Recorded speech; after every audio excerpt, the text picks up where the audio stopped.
Bonjour à toutes et à tous, nous sommes le jeudi 29 avril 2021, je suis Sarah Menei, vous écoutez Flash Foot sur Free Ligue 1 Uber Eats.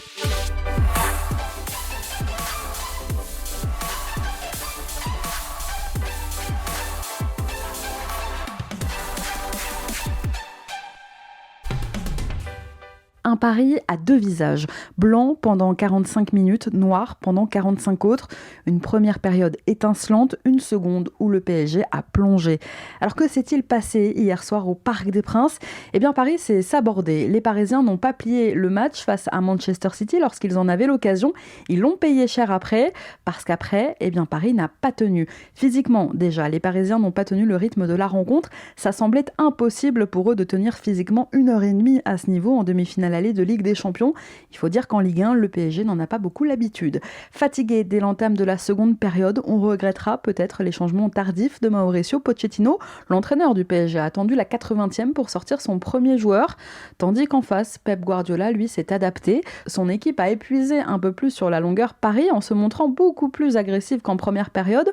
En seconde, les Citizens ont accéléré, ils ont intensifié leur pressing, augmenté leur agressivité. En fait, City s'est réveillé au moment où Paris s'endormait. Après, eh bien, c'est dans la tête que ça s'est joué aussi. Et oui, l'importance du mental au haut niveau. Les Parisiens n'y étant plus, prenant l'eau physiquement, ils ont craqué, à l'image d'Idrissa Gueye exclu après un tacle, il faut le dire, assassin sur Gundogan. Frustrés, rincés physiquement, en infériorité numérique et systématiquement en retard sur les actions et les ballons, n'arrivant pas à sortir proprement, ils ont continué de s'agacer les Parisiens. Et puis après, eh bien, c'est dans le détail aussi que ça s'est joué. On dit souvent que c'est aussi là que ça se joue, dans les détails au haut niveau. Eh bien, les Parisiens ont commis trop d'erreurs, des erreurs qui coûtent cher à ce niveau, à l'image de ce mur, se disloquant complètement sur le coup franc de Riyad Mahrez qui offrira aux Citizens leur deuxième but.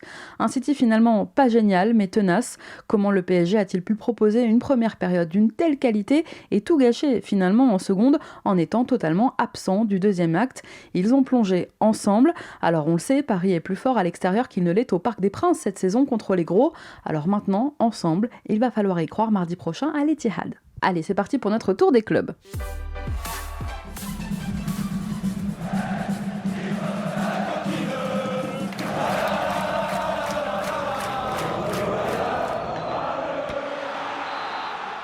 À Angers, la quête pour trouver le successeur de Stéphane Moulin se poursuit. Aujourd'hui, dans les colonnes de Ouest France, on apprend que deux candidats se détachent. Il s'agirait de Gérald Baticle, adjoint aujourd'hui à Lyon, et Habib Beye, l'ancien Marseillais, consultant aujourd'hui sur Canal+, et inscrit au BEPF, le diplôme d'entraîneur professionnel. Alors d'autres entretiens avec la direction angevine seraient encore prévus quand même dans les prochaines semaines. En parlant de coach, Ghislain Printemps, l'entraîneur adjoint des Girondins de Bordeaux, a pris 2 matchs de suspension, dont un avec sursis suite à son exclusion pendant la rencontre face à Lorient de dimanche dernier. Et puis les mauvaises nouvelles s'accumulent un peu à Bordeaux. À la recherche, vous le savez, d'éventuels repreneurs, les Girondins subissent déjà les conséquences de l'annonce du retrait de King Street. Et oui, au niveau des partenariats, notamment Winamax par exemple, avait proposé d'être le sponsor maillot principal des Girondins pour les 3 prochaines saisons. Eh bien ce partenariat est tombé à l'eau avec l'annonce du désistement des investisseurs américains. Les dirigeants bordelais avaient pourtant trouvé un deal sur 3 ans permettant au club de récupérer 1,3 million d'euros par saison, mais tout a été stoppé net avec l'annonce du retrait des Américains. Pareil pour un autre sponsor majoritaire, Bistro Régent, qui s'affiche déjà sur le maillot des Girondins. Ils devaient également renouveler leur partenariat pour les mois à venir, mais aujourd'hui, face à la situation, eh bien, ils hésiteraient. Preuve que les futurs investisseurs bordelais vont devoir vraiment rassurer quant à l'avenir. À Brest, mécontent de l'arbitrage à la fin de la rencontre face à Lens et contestataire en bord de pelouse, le directeur sportif du Stade brestois, Grégory Lorenzi, a écopé de 2 matchs de suspension. Sa sanction prendra effet à partir du déplacement à Nice dans 10 jours. Le Dijonais Senou Koulibaly, lui aussi, est suspendu. Alors il sera bien là contre Metz dimanche prochain, mais il manquera la réception d'Angers dans 10 jours, et ce pour une accumulation de cartons jaunes. D'ailleurs, il est titulaire indiscutable cette saison à Dijon, Senou Koulibaly, même s'il ne vit pas sa meilleure vie au sein de l'actuelle lanterne rouge de Ligue 1. Ça ne l'empêche pas quand même de mettre son potentiel en valeur et de taper dans l'œil de quelques clubs. Ce serait le cas par exemple des Glasgow Rangers, les champions d'Écosse s'intéresseraient à lui. Ce serait le cas aussi d'Huddersfield en Championship, en seconde division anglaise. Eh bien le club s'intéresserait aussi à Koulibaly pour cet été.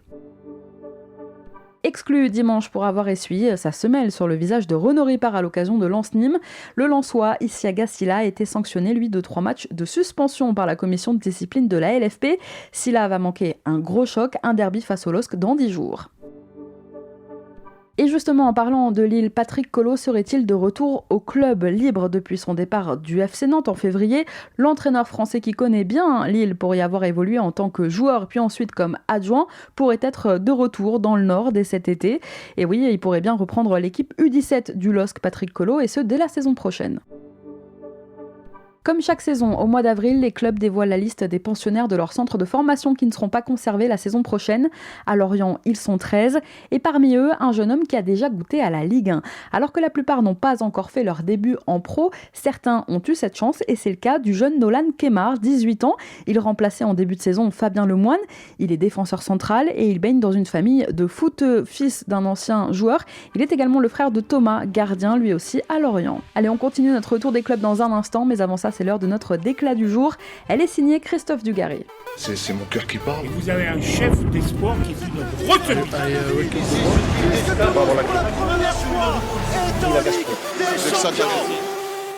Gros coup de gueule aujourd'hui du Bordelais. Dans un entretien à l'équipe, Christophe Dugarry est revenu sur la situation alarmante des Girondins, lâchés, donc je le disais, par leur actionnaire King Street. Je le cite, « Je suis partagé entre le dégoût, la colère et le soulagement. D'abord, je suis soulagé que les tocards se barrent et qu'on comprenne enfin que ces fonds d'investissement n'ont rien à faire dans le foot. Je suis ensuite dégoûté que mon club en fasse les frais, mais je reste optimiste parce que je sais que des gens sont intéressés par le club. » Voilà ce qu'a donc déclaré Christophe Dugarry, qui au passage a réclamé aussi le départ du PDG des Girondins, le très contesté Frédéric Longuepée.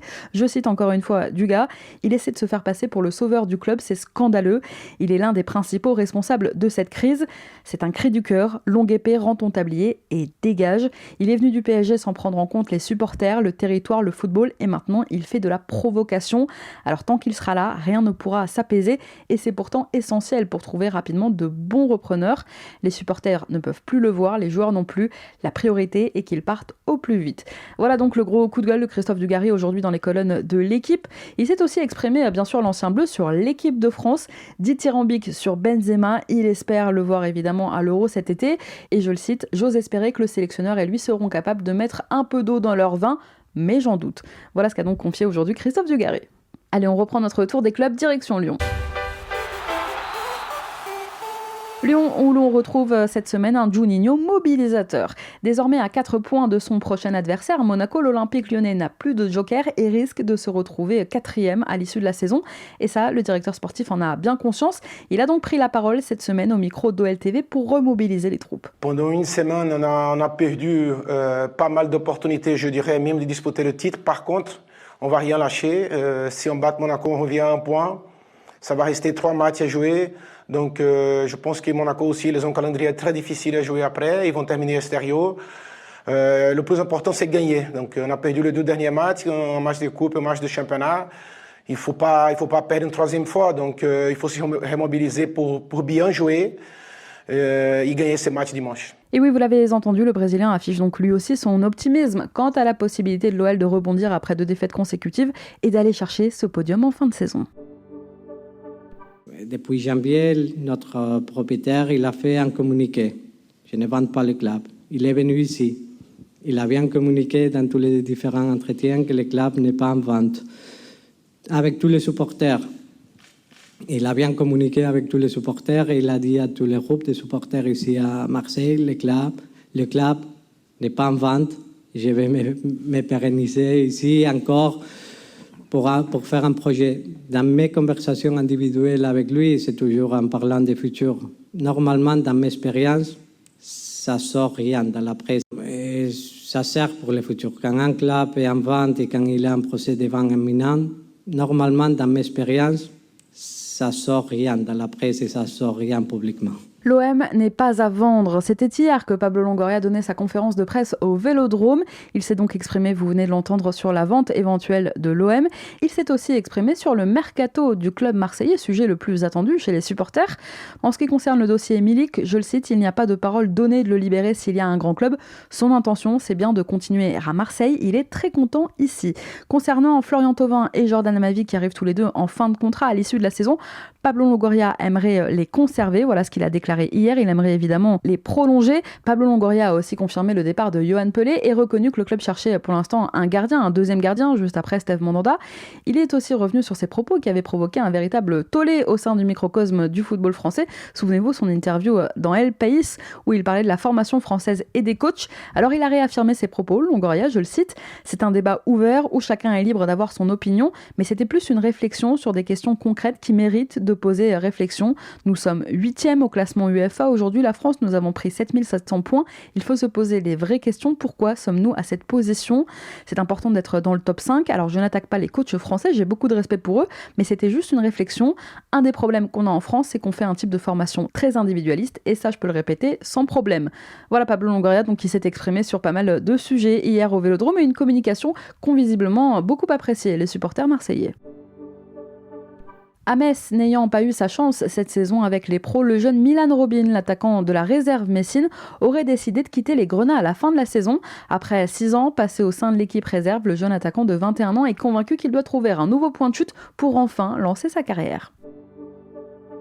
C'est un nouveau coup dur pour l'AS Monaco à 5 jours du choc de la 35e journée face à Lyon qui pourrait bien être décisif en vue d'une prochaine qualification en Ligue des Champions. Le milieu russe de l'ASM Alexander Golovin a été testé positif au Covid cette semaine. Il sera donc pas disponible pour ce choc. Et puis je dis nouveau coup dur puisque l'attaquant monténégrin Stevan Jovetic avait lui dû sortir sur blessure au bout d'une demi-heure de jeu la semaine dernière contre Angers. Touché au mollet, il sera lui aussi indisponible pour affronter Lyon. Florian Mollet est suspendu pour un déplacement à Strasbourg dans 10 jours, sanctionné pour une accumulation de cartons jaunes. Le milieu montpelliérain, l'ancien Messin, sera privé de déplacement à la Méno. Et puis on a appris cette semaine que Montpellier tenait enfin sa première recrue estivale. Formé au Stade Rennais, évoluant cette saison à la Berrichonne de Châteauroux, lanterne rouge de Ligue 2, chez qui il avait signé son premier contrat pro il y a 2 ans, le jeune milieu de terrain Léo Leroy devrait être montpelliérain la saison prochaine. Alors c'est le fiston de Jérôme Leroy, l'ancien joueur du PSG et de l'OM entre autres. Et Léo, en 2 ans, c'est 54 matchs au compteur sous le maillot Castelroussin. Il arrivera libre à la paillade cet été puisque son contrat avec la Berrichonne arrivait à échéance à la fin de la saison. À Nantes, Jean-Charles Castelletto suspendu pour une accumulation de cartons jaunes. Le Canari va manquer un match très important dans la lutte pour le maintien face aux Girondins de Bordeaux dans 10 jours. Et puis toujours évidemment dans cette lutte pour le maintien, vainqueur de Strasbourg dimanche dernier, les Nantais voudront réaliser ce week-end la passe de 2 dimanche à Brest. Une passe de 2 pour l'instant inédite pour eux cette saison. Christophe Galtier tenté par le projet Ineos, l'entraîneur des Dogs qui devrait quitter Lille en fin de saison, a plusieurs prétendants.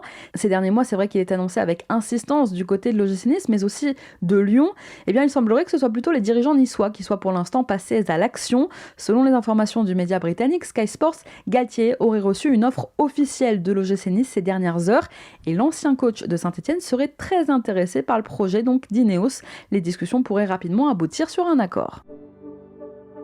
Les Nîmois fixés sur l'homologation des costières. En attendant un stade provisoire, les costières actuellement ne sont pas homologuées. Alors les Crocos vont bien finir la saison dedans, mais que le club soit en Ligue 1 ou en Ligue 2 la saison prochaine, le stade devra être rénové dans tous les cas cet été. Et oui, la Ligue demande que le banc de touche soit aux normes, ce qui n'est pas le cas actuellement aux costières. Il faudrait que le fossé pour accéder au banc des joueurs et du staff soit comblé cet été. La Ligue souhaite également une mise à jour de l'éclairage.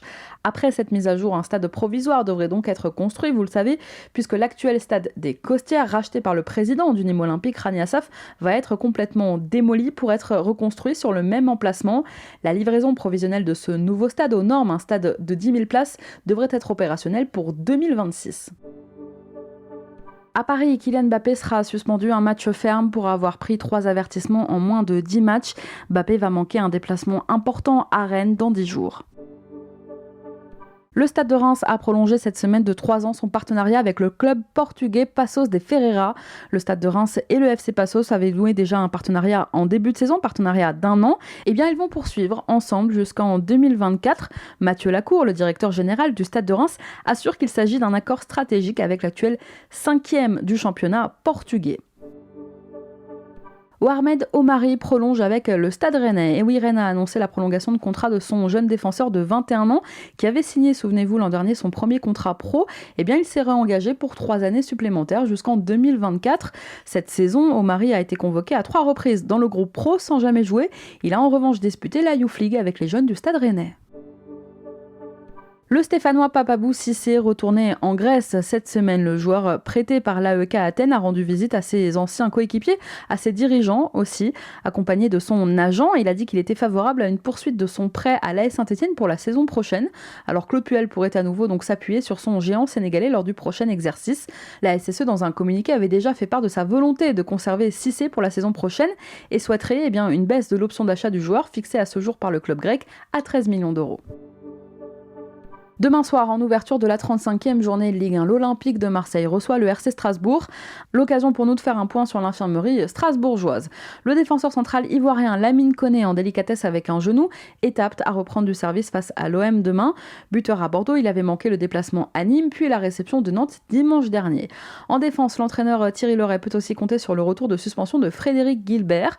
Le latéral droit avait écopé d'un match ferme après son exclusion à Nîmes. Il avait manqué donc le match contre Nantes, mais il est de retour.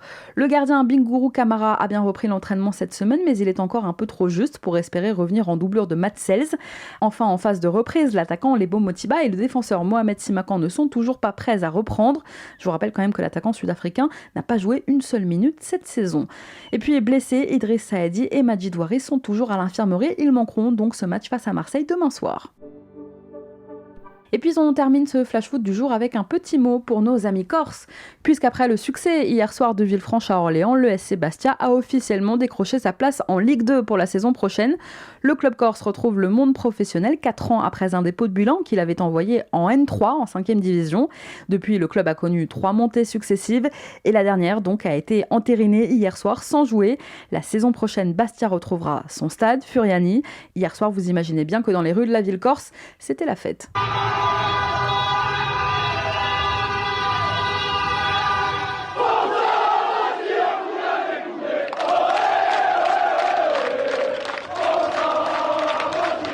Et puis le deuxième club assuré d'être promu en Ligue 2 à l'issue de la saison nationale, c'est Quevilly. Mathématiquement promu, eux aussi après la défaite d'Orléans contre Villefranche, les Normands retrouvent le niveau professionnel 3 ans après l'avoir quitté. Je vous propose d'écouter le capitaine rouennais pour l'occasion, Romain Padovani. On a suivi le match, j'étais avec Andrew, je suis toujours avec Andrew. On a eu l'entraînement, mais on a regardé surtout la deuxième mi-temps. Scénario un peu incroyable, jamais on n'aurait pensé que Villefranche mettrait 3 à Orléans. Puis voilà, alors on l'a pas fait nous sur le terrain, les autres nous ont aidés, mais on prend quand même, on sait à quel point c'est dur. Même si on avait de grandes chances de le faire, ça reste quand même là ce soir un soulagement. On peut relâcher un peu la pression, même s'il y a un autre objectif, c'est d'aller chercher le titre. Mais quand même le plus dur est fait et c'est juste fabuleux. On a reçu l'appel vidéo de toute ma famille, on est quatre enfants, plein de petits-enfants, donc voilà, mon père, tous ensemble, là, on s'est appelés, on reçoit les félicitations forcément. Et la belle histoire, c'est que j'arrive à monter avec le club que j'ai choisi. Donc c'est une magnifique récompense, hein. Franchement, c'est fabuleux. Bravo à eux et welcome back. Alors Padovani l'a dit, il reste tout de même un objectif pour les deux clubs. Bastia et QRM, à égalité au classement, vont lutter jusqu'au bout pour le titre de champion national. Merci à tous d'avoir été avec nous, c'était Sarah Menei. Vous écoutiez Flash Foot sur Free Ligue 1 Uber Eats. On se retrouve demain, on se penchera évidemment sur la 35e journée de championnat qui vous attend.